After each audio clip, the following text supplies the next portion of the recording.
On connaît tous Pierre et Marie Curie, les pionniers de la radioactivité et les lauréates de prix Nobel. Mais derrière cette gloire scientifique se cachait une histoire plus intime, celle de leurs filles Irène et Ève. Deux sœurs, deux trajectoires radicalement opposées. Irène, l'aînée, a repris le flambeau familial en plongeant à son tour dans l'univers de la recherche nucléaire. Ses découvertes lui ont valu le prix Nobel de chimie, mais aussi une fin prématurée, rongée par la maladie causée par la radioactivité. Ève, la cadette, a choisi une voie totalement différente. La musique, l'écriture, le journalisme, et enfin l'action humanitaire. Elle a vécu plus d'un siècle, devenant le témoin privilégié des bouleversements du XXe siècle.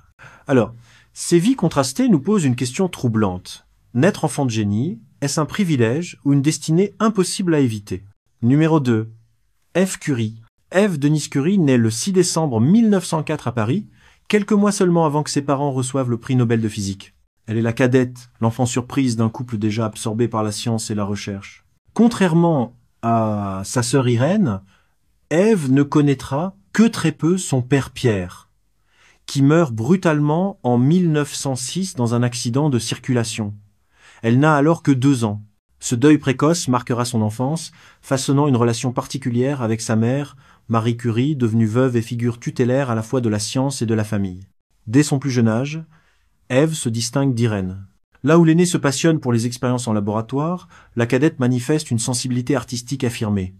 Elle apprend très tôt le piano et révèle un véritable talent musical. Élevée dans un milieu où l'exigence intellectuelle est omniprésente, elle se sent pourtant différente, presque étrangère à l'univers scientifique qui l'entoure. Au lieu de manipuler éprouvettes et microscopes, Ève préfère les partitions, les récitals et les mots. Ce contraste se renforce au fil des années. Tandis qu'Irène s'engage dans la recherche auprès de leur mère au sein de l'Institut du Radium, Ève poursuit des études littéraires et artistiques. Son charme, sa vivacité et sa curiosité l'ouvrent sur le monde extérieur, loin de l'austérité des laboratoires. Elle devient critique musicale, écrit des articles et se forge une réputation dans les cercles intellectuels parisiens de l'entre-deux-guerres.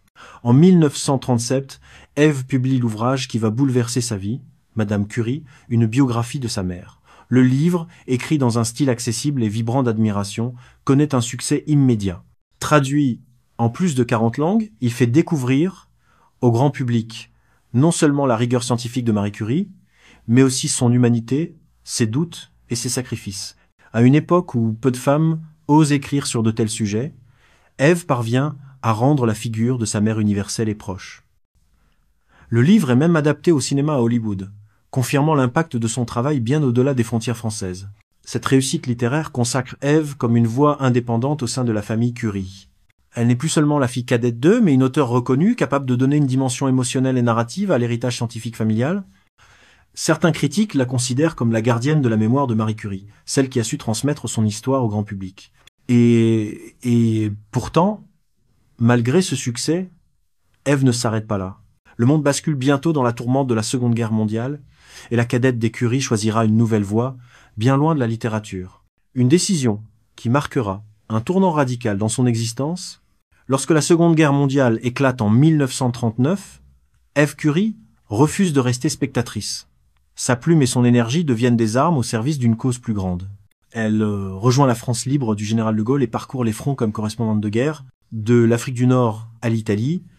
En passant par l'Asie, elle observe les combats, rencontre des soldats et rapporte leurs témoignages. Ses écrits témoignent d'une lucidité rare.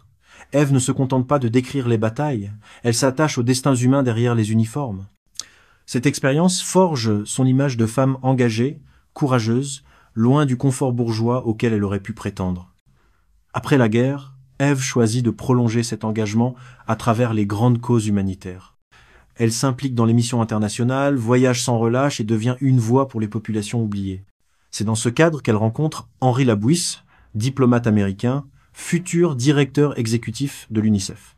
Leur mariage en 1954 ouvre une nouvelle étape dans la vie d'Ève. Aux côtés de son mari, elle participe activement aux actions de l'ONU pour l'enfance, sillonnant le globe pour défendre les droits des plus vulnérables. En 1965, un moment symbolique vient sceller ce parcours. Ève et Henri reçoivent ensemble le prix Nobel de la paix, attribué à l'UNICEF. La scène est marquante. Après 2 générations de prix scientifiques pour les Curie, la cadette contribue, elle aussi, à un Nobel, mais dans le domaine humanitaire. Ce contraste souligne la singularité de son choix de vie. Irène avait hérité de la passion scientifique de ses parents. Ève avait préféré l'action sociale et la diplomatie. Les 2 sœurs, chacune à leur manière, ont incarné l'esprit de service et de sacrifice. Sur le plan personnel, Ève et Henri n'auront pas d'enfants. Mais loin d'être perçu comme un vide, ce choix semble cohérent avec une vie tournée vers le monde et l'humanité entière. Sa longévité exceptionnelle, elle s'éteint en 2007 à l'âge de 102 ans, fait d'elle un témoin privilégié de tout un siècle, de la Belle Époque aux guerres mondiales, de la guerre froide à la mondialisation. Jusqu'à ces derniers jours, elle garde l'esprit alerte et la mémoire vive, symbole d'une génération qui a traversé les épreuves sans renoncer à l'espérance. La trajectoire d'Ève Curie apparaît ainsi comme l'opposé complémentaire de celle de sa sœur Irène. Là où l'aînée s'est consumée dans le feu des recherches scientifiques, la cadette a choisi la durée, l'art, puis l'humanitaire. 2 façons de porter l'héritage Curie, 2 réponses à une même question: comment vivre sous l'ombre gigantesque de parents illustres? Et cette interrogation nous mène naturellement vers le destin d'Irène Joliot-Curie, l'autre héritière de ce nom mythique, dont la vie fut à la fois glorieuse et tragique. Numéro 1, Irène Joliot-Curie. Irène Joliot-Curie naît le 12 septembre 1897 à Paris, dans une atmosphère déjà saturée de science et de découvertes. Elle est l'aînée de Pierre et Marie Curie et grandit littéralement au cœur du laboratoire familial, parmi les éprouvettes et les notes de recherche. Très tôt, elle hérite de la rigueur et de la curiosité intellectuelle de ses parents. Alors que d'autres enfants jouent dans les parcs, Irène assiste aux expériences de sa mère, et l'éducation qu'elle reçoit est façonnée par l'ombre immense des Curie. La disparition brutale de son père en 1906 bouleverse son enfance, mais renforce le lien indéfectible qui l'unit à Marie. Cette dernière, désormais seule à élever ses filles, décide de transmettre à Irène non seulement la passion de la science, mais aussi la discipline et la ténacité nécessaires pour s'y consacrer. Irène reçoit une éducation à la fois exigeante et originale, entourée d'autres enfants de scientifiques, dans une coopérative scolaire mise en place par des chercheurs parisiens. À l'adolescence, son talent se confirme. Elle excelle dans les matières scientifiques, s'initie très tôt aux techniques expérimentales et se destine naturellement à une carrière dans la recherche. Pendant la Première Guerre mondiale, elle accompagne sa mère dans les hôpitaux de campagne pour utiliser les unités de radiologie mobile. Ces expériences marquent profondément la jeune femme. Elle découvre à la fois la puissance de la science et les ravages de la guerre. Après le conflit, Irène poursuit des études supérieures et intègre l'Institut du Radium, où elle commence à travailler aux côtés de Marie Curie. Le laboratoire devient pour elle un second foyer, et sa carrière prend une direction claire, comprendre les phénomènes de la radioactivité et repousser les frontières du savoir. Elle publie plusieurs recherches remarquées, qui assoient sa réputation dans le milieu scientifique. C'est au sein de cet univers qu'elle rencontre Frédéric Joliot, jeune chercheur brillant, qui deviendra son mari et son partenaire scientifique. Ensemble, ils forment un duo aussi complémentaire qu'efficace. Leurs travaux portent sur la structure de l'atome et les réactions nucléaires. En 1934, leur découverte majeure bouleverse la communauté scientifique. Ils parviennent à créer une radioactivité artificielle en bombardant l'aluminium avec des particules alpha. Ce résultat ouvre la voie à des applications révolutionnaires, notamment dans le domaine médical, avec l'utilisation d'isotopes radioactifs pour le diagnostic et le traitement. 1 an plus tard, en 1935, Irène et Frédéric reçoivent le prix Nobel de chimie pour cette avancée. C'est un moment historique. Après Pierre et Marie, un autre couple Curie accède à la plus haute distinction scientifique. Aux yeux du monde, Irène devient l'incarnation vivante de l'héritage familial, la preuve éclatante que le génie scientifique peut se transmettre de génération en génération. Mais derrière cette gloire se pose une question délicate. Être l'héritière directe de 2 figures aussi monumentales, est-ce une chance inestimable ou un fardeau d'attente impossible à porter? Après l'obtention du prix Nobel en 1935, la carrière d'Irène Joliot-Curie connaît un tournant. Elle n'est plus seulement la fille de Pierre et Marie Curie, ni la collaboratrice prometteuse de l'Institut du Radium, elle devient une figure scientifique de premier plan, écoutée et respectée.